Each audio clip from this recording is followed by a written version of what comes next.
One issue I've been facing is that the cable for the steering indicator has been breaking a lot because of how it works. But now, since I got a new shipment in the mail, that'll soon be over. There we go, let's take a look inside. Ooh.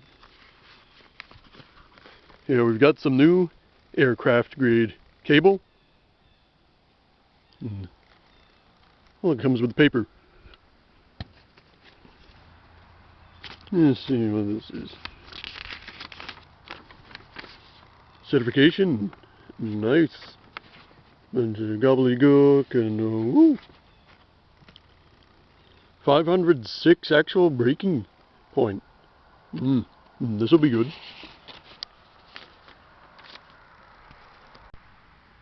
How the steering indicator works is relatively simple. We've got our indicator needle right here, and we've got a Bowden cable that runs all the way through the fuselage down to the actual wheel itself. As the wheel turns to the right, it pulls on the cable, pulling the indicator towards the left. It's inverted, I know, that's why I look at it upside down. And as it goes to the right, it releases tension on the cable, which allows the cable to go back to the position it wants to, thanks to these bungee cords. However, because the cables are small and weak and frail, they tend to fray rather easily. You can see that this one broke because it was bending around this corner, and these are something like a 32nd of an inch. They're not very strong, has a breaking point of about 100 pounds. Now, how I connect the cables to everything is that I have one washer with two holes drilled in it on opposite sides, 1/8 of an inch in diameter, and I put the cable in the top, thread it underneath the washer, and comes out the top again, and it's smushed in between another washer, and it's tightened up. I'll disassemble it so you can probably get a better look at what I'm trying to say.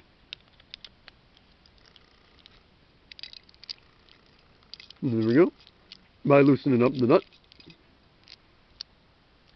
you can see some of that. You can see how the thread goes in one hole, out the other, and then it's smushed in place with the washer and nut. So what I'm going to be doing is replacing it with that thicker cable. Now, when cutting cable, you can't use normal wire clippers because they won't go through in one fell swoop, and you end up fraying the end. So you get some special cable cutters like these, which have super sharp ends and a little itty bitty jaw on the front. So you can clip through them easily and quickly, like that. So you get a nice unfrayed end, and we just thread it through.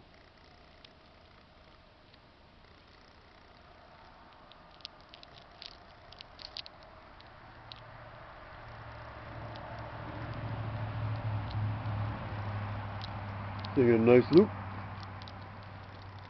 Maybe get a little extra on the end, so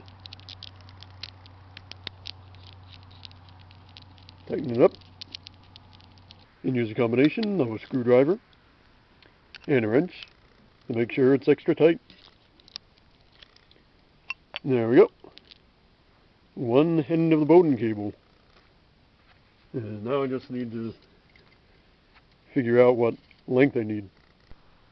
And of course, the best way to do that is to simply lay your cable that you want to cut the length of next to the Bowden sheath. So loops up and down, similar to the actual cable itself. And you know, always to be on the safe side, give yourself a few extra feet. Because you can always cut your cable shorter, but you can never cut it longer. So snip snip, here we go.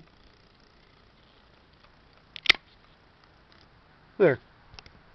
That PVC has a hole in it big enough for the cable to go through, 1/8 of an inch.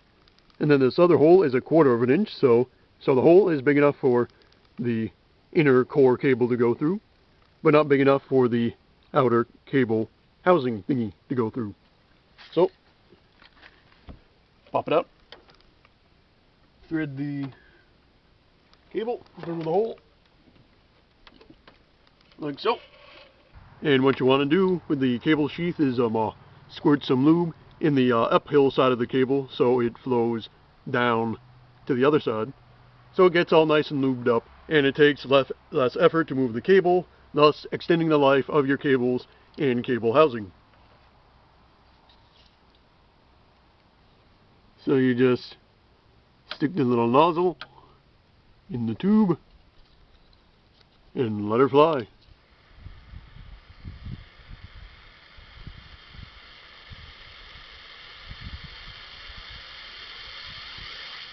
There we go.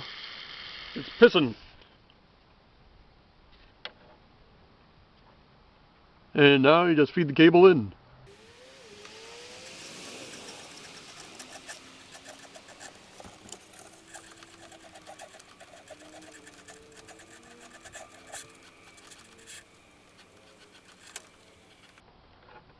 There we go. It's coming out the far end and you just pull.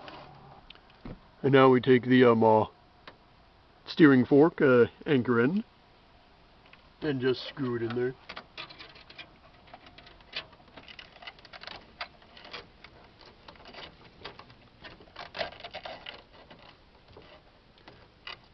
Don't worry if your cable twists up a bit, it'll all undo throughout the entire length of the sheath. And now for proper calibration, we just gotta adjust the linear actuator so it's all the way to the left.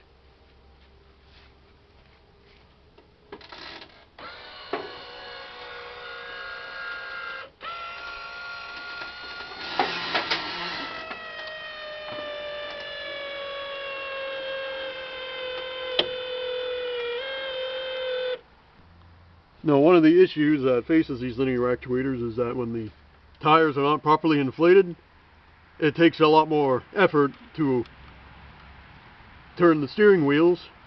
So it's always important you inflate your tires to the proper pressure. That way your poor linear actuators don't have to do more work than they need to. And we attach the wire to the steering indicator. In a similar method, we thread it through one of the holes here and attach it to the washer setup.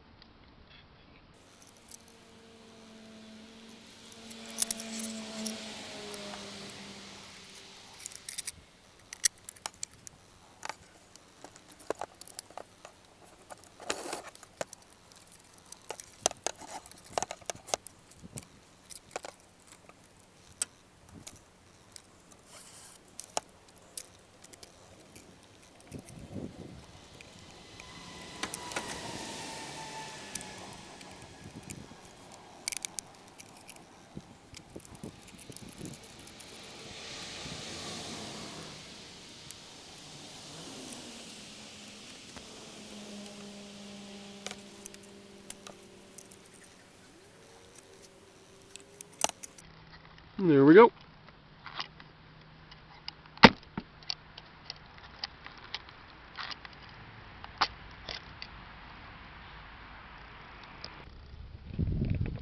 And now we see how she do.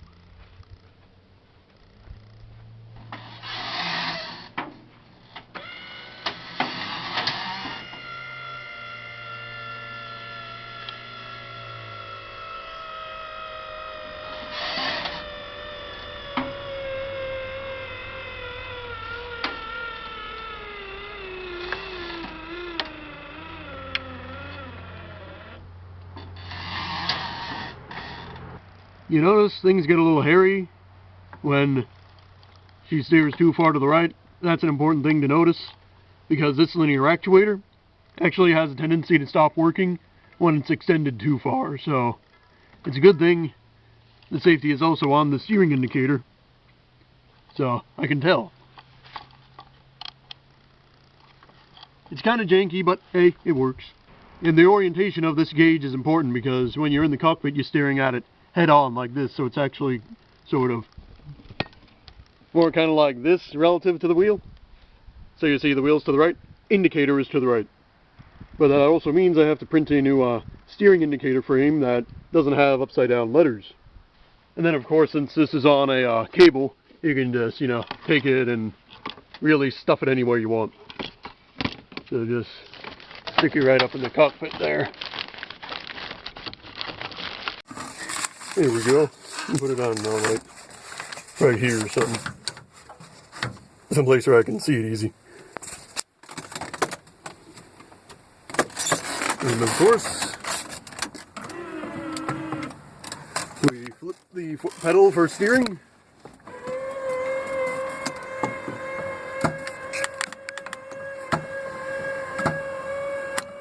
There she goes.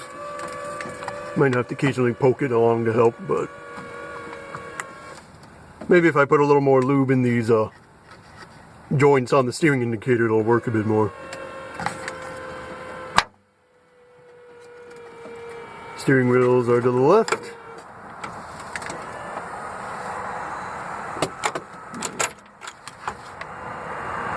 Right.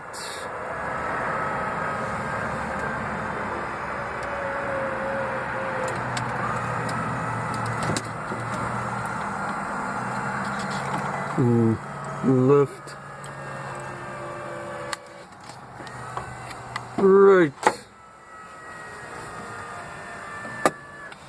All controlled with a foot pedal down here, which is actually just a double pull, double throw switch that reverses polarity.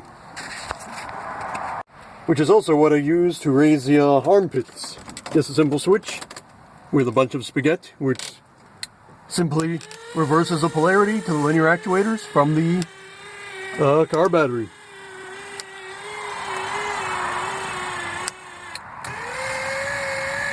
It's very simple stuff, elementary electronics.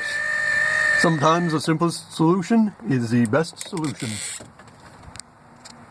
And there you have it, all that work for one Bowden line. And bear in mind that I have got 2 of those lines in each arm for the elbows, and 2 of the lines in the head to make the head rotate. So that's a lot of cabling to do. So if you do enjoy my content, be sure to like and subscribe, share it with others, and I will see you next time. Bye bye.